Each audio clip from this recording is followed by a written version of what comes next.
ప్రజలందరినీ ప్రాక్టికల్గా అందరినీ మిస్లీడ్ చేయవద్దు. నిరుద్యోగులకు ఉద్యోగాలు ఇస్తుంది ప్రభుత్వం. బీసీలకు భారతదేశంలో ఎక్కడ చెయ్యని విధంగా ఈరోజు ఒక చట్టాన్ని అసెంబ్లీలో పాస్ చేయడం జరిగింది.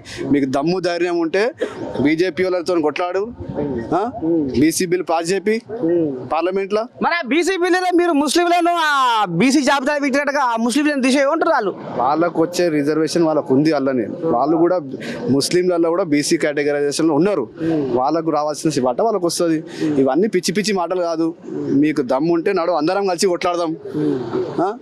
బీజేపీ నాయకులకు కూడా చెప్తున్నా, అరే మీరు పెద్ద పెద్ద మాటలు మాట్లాడుతున్నారు, స్టేట్లో అదైపోతుంది, అంతే ఎందుకు?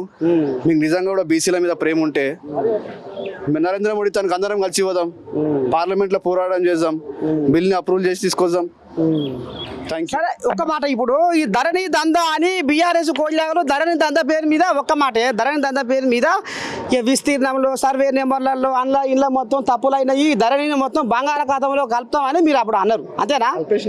మరి ఇప్పుడు భూభారతి తీసుకొని వస్తారు. ఈ భూభారత్ తోటి మరి ఏ రకంగా మేలు జరగబోతుంది జనాలకు? అన్న, ధరణిలో జరిగిన వాస్తవాలు అందరికీ తెలుసు.